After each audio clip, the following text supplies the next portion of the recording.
اعوذ باللہ من الشیطان الرجیم بسم اللہ الرحمن الرحیم وقالوا وَإِذَا ضَلَلْنَا فِي الْأَرْضِ أَإِنَّا لَفِي خَلْقٍ جَدِيدٍ بَلْ هُمْ بِلِقَاءِ رَبِّهِمْ كَافِرُونَ قُلْ يَتَوَفَّاكُمْ مَلَكُ الْمَوْتِ الَّذِي وُكِّلَ بِكُمْ ثُمَّ إِلَى رَبِّكُمْ تُرْجَعُونَ وَلَوْ تَرَىٰ إِذَا الْمُجْرِمُونَ نَاكِسُو رُءُوسِهِمْ عِندَ رَبِّهِمْ ربنا ابصرنا وسمعنا فارجعنا نعمل صالحا انا موقنون ولو شئنا لآتينا كل نفس هداها ولكن حق القول مني لأملأن جهنم من الجنة والناس أجمعين۔ یہ سورہ سجدہ کی آیات ہیں۔ یہ سورہ نبی علیہ السلام ہر جمعے کو فجر کی صلاۃ میں پڑھا کرتے تھے۔ کیسا ایمان کو تازہ کر دینے والی آیات ہیں، اور انسان بالکل سیدھا رہتا ہے، اپنی زندگی کے مقصد کو پہچان جاتا ہے۔ ساری مصیبتوں کا یہی حل ہے، سارے مسائل کا یہی ایک علاج ہے۔ اللہ تعالیٰ نے وہ بنیادی بات جو پورے قرآن کے اندر اللہ تعالیٰ نے بکھیر دی کہ انسانوں اس مسئلے کو سمجھو، تمہیں امتحان کے لیے پیدا کیا گیا ہے، یہ چند دنوں کی زندگی ہے۔ تم اپنی آنکھوں سے دیکھتے ہو کس طرح بچے پیدا ہوتے ہیں، پھر آہستہ آہستہ لڑکپن، پھر جوانی، پھر بڑھاپا، اور پھر اس کے بعد موت۔ اس سے کوئی بندہ انکار نہیں کر سکتا ہے۔ تو یہاں تک تو مانتے ہو، اس سے اگلے مراحل کو بھی مان لو کہ آگے بھی تمہارے چاہنے سے کچھ بھی نہیں ہوگا، سارا نظام اس طرح چلے گا جس طرح اس کے بنانے والے نے بنایا ہے یا چلا رہا ہے۔ تو آگے کی بات سنو کہ اس مرنے کے بعد پھر تمہیں موت ہے، اور مرنے کے بعد تمہارا یہ جسم ہے، یہ مٹی سے بنایا گیا تھا، اور مٹی کے ساتھ مٹی ہو جائے گا، خاک ہو جائے گا۔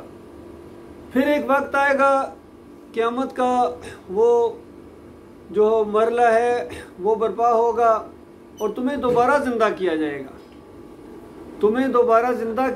گا، اور پھر حساب کتاب ہوگا، اور پھر ایک گروہ نے جنت میں جانا ہے اور دوسرا جہنم میں جائے گا۔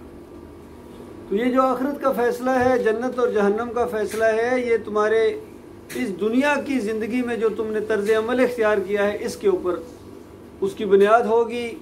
گویا دنیا ایک کھیتی کی طرح ہے، جس طرح انسان جو کچھ بوتا ہے وہی انسان کاٹتا ہے۔ اچھا کرو گے اچھا صلہ پاؤ گے، برا کرو گے برا معاملہ تمہارے ساتھ پیش آئے گا، جیسا کرو گے ویسا بھرو گے۔ بس اس انداز سے بتایا۔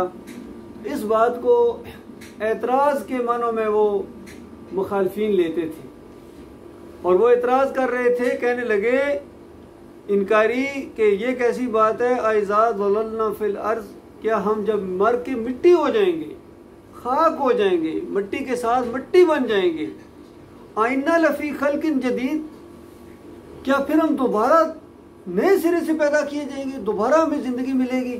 اس پر وہ بڑے حیران ہوتے تھے۔ پھر اعتراض کا ان کا طرح طرح کا ایک بیانیہ تھا کہ اچھا وہ دادا بھی واپس آئیں گے اور پردادا بھی، تو اس کے بعد کیا بنے گا، وہ جائیداد کا کیا بنے گا، یہ سارے بڑی مصیبت کھڑی ہو جائے گی، پھر تو بڑے مسئلے کھڑے ہو جائیں گے، لہذا یہ ہے ہی کوئی نہیں۔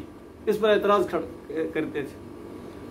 مالک فرماتا ہے بل ہم بلقاء ربہم کافرون، اصل مسئلہ یہ ہے کہ یہ اپنے رب کے سامنے کھڑے ہونے سے انکاری ہیں۔ یہ سمجھتے ہیں کہ دنیا ویسے ہی کھیل تماشا بنی ہوئی ہے، حالانکہ یہ کھیل تماشا نہیں ہے، یہ بڑا سنجیدہ نظام ہے، اور امتحان اسی ایک چیز کا ہے جہاں سے آغاز ہوا تھا کہ انسانوں تم اپنے رب کو مانتے ہو یا نہیں مانتے۔ ماننے اور نہ ماننے کا امتحان ہے۔ تو ماننے سے مراد کہ اللہ کو اپنا اکیلا معبود مانو، اس کو اپنا خالق مانو، اور غور و فکر کرو کس طرح اس نے دنیا بنائی ہے، زمین کے اوپر غور کرو، پہاڑوں کے اوپر غور کرو، ہواؤں کے چلنے کو دیکھو، اور اپنی خوراک کو دیکھو، اپنے جسم کو دیکھو، ہر طرف تمہیں یہی کچھ نظر آئے گا کہ تمہارا ایک مالک اور خالق ہے اور وہ اکیلا ہے. یہ دو نہیں ہو سکتے ہیں. اگر دو ہوتے تو پھر یہ نظام بگڑ جاتا, پھر یہ کبھی یکسانیت کے ساتھ نہیں چل سکتا ہے. تو یہ جو یکسانیت کے ساتھ چل رہا ہے یہ بھی اس چیز کی دلیل ہے کہ وہ اکیلا ہے اور اس کے ساتھ کوئی شریک نہیں ہے. اور اپنے مالک اور خالق کو حکیم مانو, دانا مانو, قوتوں والا مانو, طاقت والا مانو, اور دل کی گہرائی سے اس کے لیے جو شکر گزاری کے الفاظ ہیں وہ نکلیں, تو پھر تم اس کا مطلب ہے کامیاب ہو. اور اگر اپنے آپ کو تم نے اپنے مالک اور خالق سے زیادہ سمجھدار سمجھنا شروع کر دیا تو یہ مثال موجود ہے. ابلیس کا واقعہ بیان کیا 6-7 مرتبہ. دیکھو وہ بھی جو جن تھا اور کتنی عبادت اس نے کی تھی, لیکن یہ جو اس کی اندر بڑائی کا ایک کیڑا آیا کہ اپنے آپ کو اپنے مالک اور خالق سے زیادہ سمجھدار سمجھنا اسے شروع کر دیا, تو اس کے بعد پھر کیسا راندہ درگاہ ہوا ہے. تو انسانوں یہی معاملہ ہے. یہ ایک مثال ہے. تم آدم کے بچے ہو. آدم جو پہلے انسان بنائے گئے تھے, دیکھیے غلطی ان سے بھی ہو گئی, لیکن غلطی کے بعد کیا ہے, اپنے آپ کو غلطی مانو اور اس کے بعد اللہ تعالیٰ سے معافی مانگو, تو اللہ تعالیٰ پہلے سے زیادہ تمہیں معزز کرے گا. غلطیاں ہوں گی, یہ نہیں غلطیاں نہیں ہوں گی. اللہ تعالیٰ نے تمہیں ایسا نہیں بنایا کہ تم سے غلطیاں نہیں ہوں, اور ایسا نہیں ہے کہ اللہ تعالیٰ تمہیں معاف نہیں کرے گا. ایک مثال بھی پہلے کہ دیکھو تمہارے جو بڑے دادا یا جو بھی کہو بڑے جو ہیں آدم علیہ السلام, ان سے بھی غلطی سرزد ہو گئی تھی. حالانکہ ان کو صرف ایک حکم دیا گیا تھا, اندازہ لگائیے, تمہیں تو بے شمار احکامات دیے گئے ہیں, ان کو تو صرف ایک حکم دیا گیا تھا کہ اس درخت کے قریب نہیں جانا یا اس کا پھل نہیں کھانا. تو وہ اپنے اندر اتنی مضبوطی نہیں انہوں نے پائی کہ اس کے بعد پھر غلطی ہو گئی.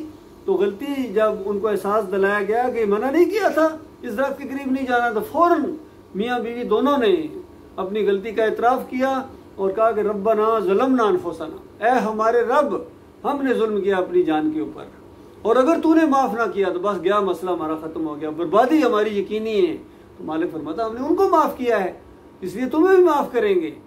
تو لہٰذا جب کبھی غلطی ہو جائے, بھول ہو جائے, اپنے اکیلے مالک کو پکارو. کس کے گناہ گار ہو؟ اللہ کے گناہ گار ہو. کسی اور کے سامنے جانے کی ضرورت نہیں ہے, کسی اور سے معافی مانگنے کی ضرورت نہیں ہے. جو اللہ کی نافرمانی ہو جائے اللہ سے معافی مانگ لو. یہ طریقہ اللہ تعالیٰ نے رکھا ہے. اور اس کے بعد دنیا کے اندر بھیجنے کے بعد بتایا کہ دیکھو یہ ماحول ہے تمہارا, میرے پیغمبر جب آئیں میری طرف سے وحی نازل ہو, اور جو بھی اس وحی کی مطابق اپنی زندگی کو بسر کرے گا اس کو کسی قسم کا غم اور پریشانی نہیں ہوگی, وہ بالکل کامیاب رہے گا. اور جو اس بات کو نہیں مانے گا اور نافرمانیاں کرے گا اس کے لیے پھر سخت قسم کا عذاب تیار ہے.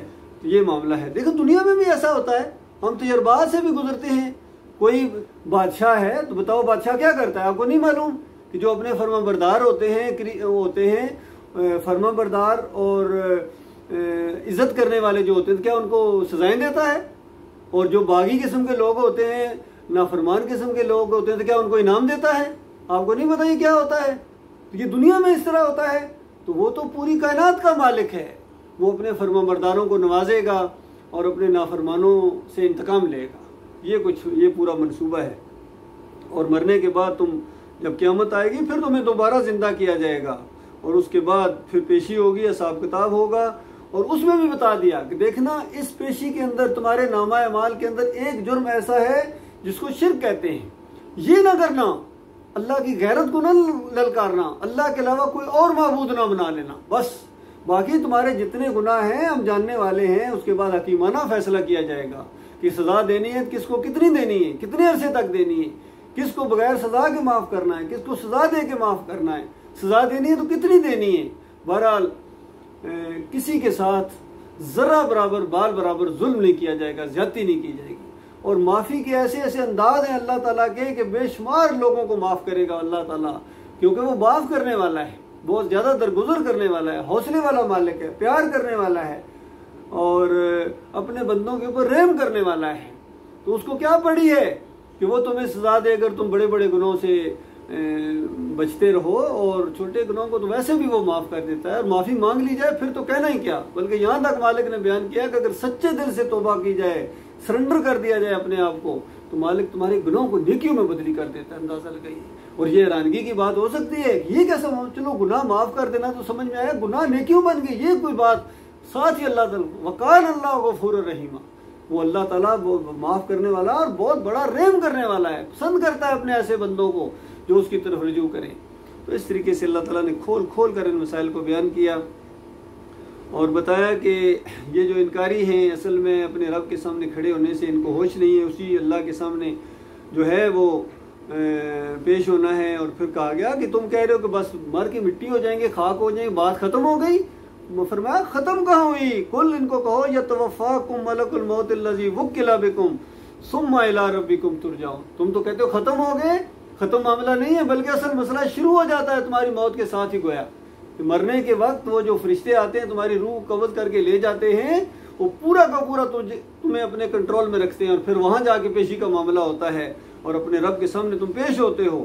اور مالک فرماتا وَلَوْ تَرَىٰ إِذَ الْمُجْرِمُونَ، کاش تم دیکھو وہ منظر. ابھی تو تم نہیں دیکھ سکتے ہو، صرف بتایا جا رہا ہے.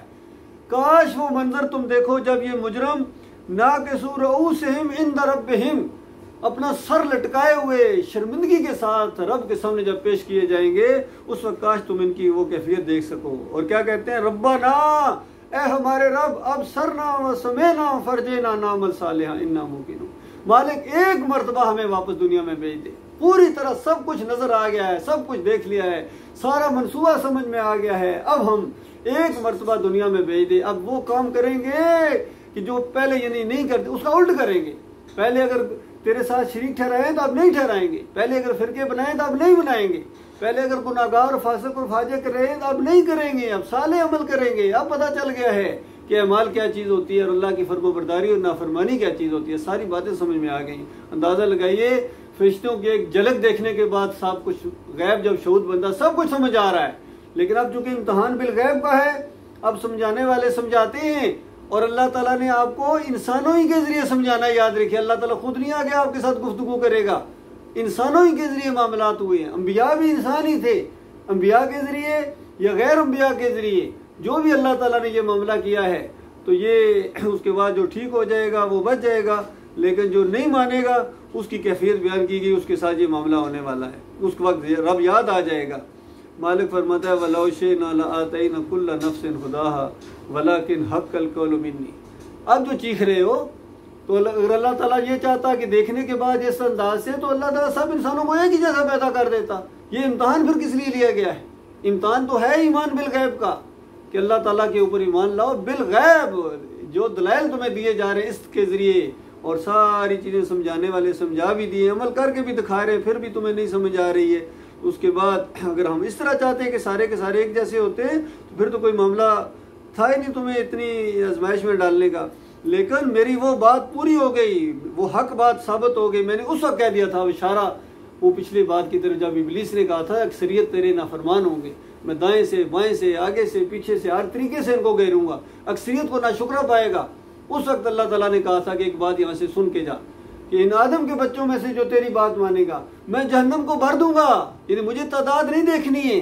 آج تعداد کے چکروں میں انسان پڑا ہوا ہے. پھر یہ سارے ایسے ہیں جی، اچھا سارے بھائی بات حق اور باطل کی ہے، اس پر غور کرو، حق کیا ہے اور باطل کیا ہے. اب سارے تعداد کا روب نہ ڈالو. تعداد کے بارے میں اللہ تعالیٰ نے وہاں پہلے ہی کہہ دیا تھا کہ میں جہنم کو بھر دوں گا، اور یہاں مالک فرماتا ہے میری وہ بات پوری ہو گئی کہ جہنم کو ہم بھر دیں گے جنوں سے، من الجنۃ والناس اجمعین، سب سے میں بھر دوں گا، میں ذرا برابر پرواہ نہیں کروں گا. پھر نبی صلی اللہ علیہ وآلہ وسلم نے ریشو بتایا ہے جنتیوں کا اور جہنمیوں کا. سنو جو آج کہتے ہیں نا یہ سارے ہی، سنو نبی علیہ السلام نے فرمایا کہ جنتیوں اور جہنمیوں کا ریشو یہ ہے کہ جس طرح ایک سفید گھوڑا یا سفید بیل ہو اور اس کے اوپر ایک باریک سا ڈاٹ کالا ہو، یہ ہے ریشو. یا کالا بیل ہو، کالا گھوڑا ہو اور اس کے اوپر ایک وائٹ ڈاٹ جسے کہتے ہیں نقطہ یہ ہو، تو یہ ریشو ہے جنتیوں اور جہنمیوں کا. تو اللہ کے بندو غور کرو کہ وہ وقت نبی علیہ السلام نے فرمایا جب آدم علیہ السلام سے اللہ تعالیٰ کہے گا اپنی اولاد میں سے نکال جہنمی علیحدہ کر دے، تو آدم علیہ السلام کہیں گے یا اللہ کس حساب کے ساتھ؟ تو اللہ تعالیٰ کہے گا 1000 میں سے 999 کے ساتھ. اللہ کے بندو یہ کچھ ہونے والا ہے. جہنم بہت بڑی خوفناک جہنم ہے. اللہ تعالیٰ کسی کی پرواہ نہیں کرے گا. اس نے تم سے صرف ایک چیز مانگی ہے, باقی ساری باتیں بعد میں ہیں. پہلے اس گندگی سے تو نکلو جو آپ کے اوپر انگلی رکھی جا رہی ہے, آپ کے ایمان اور عقیدے کے اوپر انگلی رکھی جا رہی ہے کہ تمہارے عقیدے کے اندر شرک ہے. باقی ہم تمہیں بتا رہے, بتاؤ ہمارے اندر کیا شرک ہے, ہم توبہ کرنے کے لیے تیار ہیں. لیکن تمہارے اندر یہ شرک ہے. اور شرک اگر ذاتی طور پر کہو نہیں تو جن کے ساتھ جو گروہ ہے جس کے ساتھ ہو, اس کی مثال ہم دیتے ہیں. ایک بندہ خود کہتا ہے کہ نبی علیہ السلام آخری نبی ہے, میں اللہ کے نبی صلی اللہ علیہ وآلہ وسلم کے بعد کسی کو نبی نہیں مانتا ہوں. تو پھر اس کو کہا جائے پھر قادیانیوں کے ساتھ کیوں ملے ہوئے ہو, پھر ان کے ساتھ تمہارا اٹھنا بیٹھنا کیوں, ان کے ساتھ باتیں کیوں کرتے ہو؟ کہ نہیں میں تو قادیانی نہیں. بھائی تم نہیں ہو تو پھر تم جن کے ساتھ ہو ان کا تو یہ عقیدہ ہے. اسی طرح ایک بندہ کہتا ہے کہ مردے نہیں سنتے, میرا تو یہ عقیدہ نہیں مردے نہیں سنتے ہیں اور یہ قیامت تک کے لیے مردے. تو بتاؤ پھر آپ اہل حدیث کیسے؟ اہل حدیثوں کا تو یہ عقیدہ ہے, ان کے کافرین کا تو یہ عقیدہ ہے. ایک بندہ کہتا ہے میں تو نبی علیہ السلام کو اللہ کی ذات کا ٹکڑا نہیں مانتا ہوں, بھائی میں تو بندہ مانتا ہوں, بشر مانتا ہوں. تو بتاؤ پھر بریلویوں کے ساتھ تمہارا کیا تعلق ہے؟ بریلوی تو وہ ہے جو نبی علیہ السلام کو اللہ کی ذات کا ٹکڑا مانتے ہیں اور اللہ کے ساتھ شریک ٹھہراتے ہیں. وہ ہیں احمد رضا خان کے جو پیروکار ہیں, ان کا یہ عقیدہ ہے. اور اگر تمہارا یہ عقیدہ نہیں ہے پھر تم بریلوی نہیں ہو, تم تو پھر مسلم ہو. تو مسلمانوں کے ساتھ آپ کا تعلق پھر کیوں نہیں ہے؟ مسلمانوں کی پارٹی کے ساتھ آپ کیوں آنے کے لیے تیار کیوں نہیں ہے؟ کیوں اپنا یہ مسلک علیحدہ بنایا ہوا ہے؟ یہ معاملہ اللہ کے بندو آج یہ امت مسلمہ گروہوں کے اندر بٹ گئی, فرقوں کے اندر بٹ گئی. حالانکہ ان کو سختی کے ساتھ منع کیا گیا تھا, دیکھو گروہ نہ ہو جانا, ان لوگوں کی طرح نہ ہو جانا جو پہلے اس طرح گروہوں کے اندر بٹے. اور ہر گروہ یہی سمجھ رہا ہے جو ہمارے پاس ہے ہم بالکل وہی حق پر ہیں. تو اللہ کے بندو ایک دن فیصلہ ہونے والا ہے. اللہ کی کتاب بالکل سادہ کتاب ہے اور نبی علیہ السلام کی جو تعلیمات ہیں وہ بالکل سادہ ہیں, کوئی اس کے اندر بل فریب نہیں ہے. یہ جو انہوں نے دین کو پیشہ بنایا ہے, انہوں نے جو ہے اس کے اندر بل فریب ڈالے ہیں اور انہوں نے جو ہے اس کے اندر ایسے ایسے چیزیں شروع کر دی, عام عوام کو الجھا کے رکھ دی ہے. عام عوام سمجھتی ہے, کوئی سمجھ نہیں آتی کیا کریں جی کدھر, وہ بھی وہی کہہ رہا ہے, وہ بھی وہی کہہ رہا ہے. بھائی وہی کیا کہہ رہا ہے, اس کے بعد آپ اپنی زندگیاں دیکھو نا, اس کے بعد آپ غور کرو کون سچا ہے. 2 کردار آپ کے سامنے آ گئے, 2 گروہ آپ کے سامنے آ گئے, علماء کے 2 گروہ آپ کے سامنے آ گئے. کیونکہ ہدایت کی طرف بلانے والے بھی علماء ہی ہوتے ہیں. وارث الانبیاء اسی لیے ان کو کہا گیا ہے کہ جو انبیاء کے وارث ہوں. تو انبیاء کے جو وارث وہ ہیں جو انبیاء والی دعوت دیں, اور سارے انبیاء کی دعوت توحید کی دعوت ہے, رد شرک کی دعوت ہے. اور ہر نبی اپنے دعوت کے ساتھ کہتے ہیں دیکھو ہم تم سے مال نہیں مانگتے, ہم تم سے پیسے نہیں مانگتے ہیں. سورہ یاسین کے اندر دیکھو مرد مجاہد نے جب دعوت دی اپنی قوم کو کہ لوگوں پیروی کرو, ان لوگوں کی رسولوں کی پیروی کرو جو تم سے مال نہیں مانگتے ہیں, پیسے نہیں مانگتے ہیں اور بالکل سیدھے راستے کے اوپر ہیں. تو وارث الانبیاء وہ ہوتے ہیں جو مومن ہوں, جو شرک نہ کریں اور دین کے اوپر اجرت نہ لیں. یہ نشانی ہے, 2 موٹی موٹی ان کی نشانیاں ہیں. آج بتائیے کون سا مسلک ہے جو اجرت نہیں لیتا ہے؟ وہ بریلوی ہو, وہ دیوبندی ہو, وہ اہل حدیث ہو, وہ سلفی ہو, سعودی ہو, حنبلی, پوری زمین کے اوپر آج جتنے یہ مسلمان پائے جاتے ہیں ہر جگہ انہوں نے دین کو اجرت کا ذریعہ بنایا. بتاؤ یہ کیا نبی علیہ السلام نے ان کو بتایا تھا, صحابہ کرام نے ان کو بتایا تھا؟ ان سے پوچھو کوئی جھوٹی روایتی لے کے آ جاؤ کہ بلال رضی اللہ عنہ کی کتنی تنخواہ تھی, بتاؤ مؤذن تھے. عبداللہ بن ام مکتوم کی کتنی تنخواہ تھی, ابو معذورہ رضی اللہ تعالیٰ کی کتنی تنخواہ تھی. یہ 3 مؤذن گزرے نبی علیہ السلام کے دور میں, کہیں کوئی اس چیز کا نام و نشان نہیں ملتا ہے اللہ کے بندوں. حالانکہ جانتے کہتے ہیں متاخرین نے اس کو جائز قرار دے دیا ہے, مقدمین نے تو اس کو حرام ہی رکھا تھا لیکن متاخرین نے اس کو جائز قرار دے دیا ہے. اللہ کے بندوں ذلت اور خواری بھی پھر متاخرین کے اوپر ہی آئی تھی. جب تک دین جو ہے وہ اصلی حالت میں تھا, کوئی فرقے نہیں تھے, کوئی مسلک نہیں ہے, سادہ سا دین ہے. اللہ کی فرمانبرداری کرنی ہے, نبی علیہ السلام کا طریقہ اختیار کرنا ہے اور اس کے بعد جتنے بھی نیک اعمال ہیں اللہ کو خوش کرنے کے لیے کرنا ہے. والدین کی خدمت ہے, پڑوسیوں کے حقوق ہیں اور رفع عوام کے کام ہیں, خدمت خلق ہے, مسافروں کے ساتھ اچھا برتاؤ, آپس میں اچھے اخلاق, دوستیاں, سب کچھ ہے. یہ سب کچھ اللہ کی رضا کے لیے, اپنے مالک اور خالق کو خوش کرنے کے لیے. ہر چیز اللہ تعالیٰ کے گرد گھومتی ہے مومن کی, یہ آزمائش ہے. اللہ تعالیٰ غور و فکر کرنے کی توفیق عطا فرمائے اور ہمارے ایمان عقیدے میں مالک اور نکھار لائے. اور آج کل جو پوری دنیا میں مسلمانوں کے ساتھ درگت بنی ہے وہ ایمان عقیدے میں شرک کی وجہ سے. اللہ کے بندوں, اور کوئی ان کا جرم نہیں ہے, یقین کیجیے. اور جو بھی آتا ہے ان کو ایسا ہی فریب دیتا ہے اور یہ دوڑ پڑتے ہیں ان کے پیچھے. حق اور باطل کی ان کے اندر سے پہچان ختم کر دی گئی ہے. اللہ تعالیٰ سب کو ہدایت دے اور ہمیں ایمان خالص کے اوپر قائم رکھے. اس درس کے حوالے سے یا کوئی اور دینی مسئلہ پوچھنا چاہیں تو انشاءاللہ میں جواب دینے کی کوشش کروں.